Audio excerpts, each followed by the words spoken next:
Hello ఫిక్టివ్ views ఎలా ఉన్నారు? అందరూ బాగుండాలని కోరుకుంటున్నాను. నేనిప్పుడు బీరకాయ కూర చేయబోతున్నాను.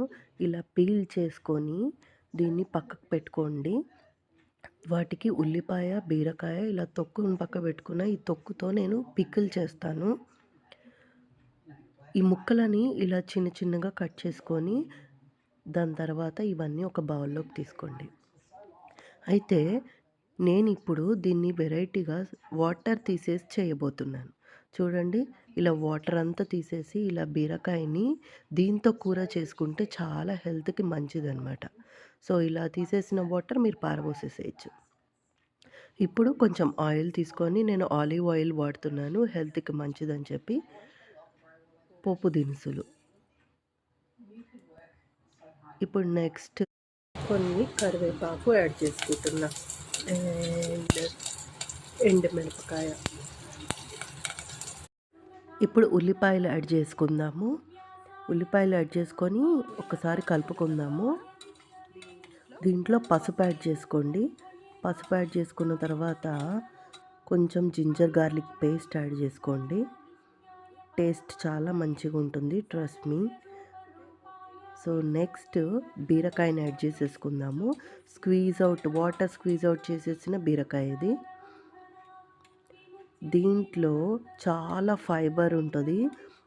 వాటర్ తీసేసిన తర్వాత కూడా ఇది పీచుకు సంబంధించిన కూర. సో ఇది హెల్త్‌కి చాలా మంచిదండి. ఇలా తింటే చాలా బాగుంటుంది. మీరు కూడా ట్రై చేయండి. మళ్ళీ ఒకసారి కలిపేసుకున్నాము. కూర చూసారా దగ్గరకు వస్తుంది. సో ఇప్పుడు ఏం చేయాలంటే నేను పాలు యాడ్ చేసుకుంటున్నాను. పాలు యాడ్ చేసుకోవడం వల్ల ఈ కూరకి రుచి పెరుగుతుంది. ఒక్కసారి ఇలా ట్రై చేయండి.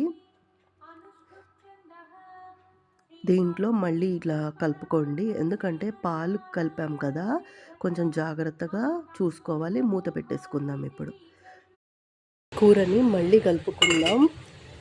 ఎందుకంటే మనము పాలు యాడ్ చేసాం కాబట్టి ఎవ్రీ 5 to 7 మినిట్స్కి ఒక్కసారి కూర చూస్తూ ఉండాలి. లేకపోతే అడుగంటుతుంది కాబట్టి. మనము ఇదే పాలతో ఇంకో కూర కూడా చేసుకోవచ్చు. కానీ పచ్చిమిరపకాయలు యాడ్ చేసుకొని ఒక కూర చేసుకోవచ్చు పాలు పోసుకొని. ఇప్పుడు కొంచెం కొత్తిమీర యాడ్ చేసేసుకొని మనము సాల్ట్ చూసుకొని కారం చూసుకుందాం. ఇప్పుడు మనం కారం యాడ్ చేసుకుందాము. మీకు గుర్తుంటే ఇందాక మనము కూరలో వాటర్ అంతా స్క్వీజ్ అవుట్ చేసి దాంట్లో సాల్ట్ వేసాను. సో మనం అది చూసుకుంటూ కొంచెం యాడ్ చేసుకోవాలి. ఎక్కువ యాడ్ చేసుకున్నామంటే మొత్తం సాల్టీగా ఉంటుంది కర్రీ. సో జాగ్రత్తగా చూసుకోవాలి.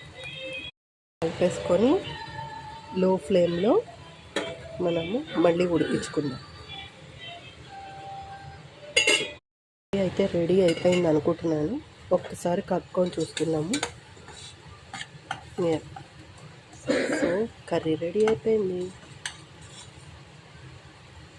మీకు బీరకాయ పిక్కలు ఎలా చేస్తానో అది కూడా రెసిపీ చూపిస్తాను.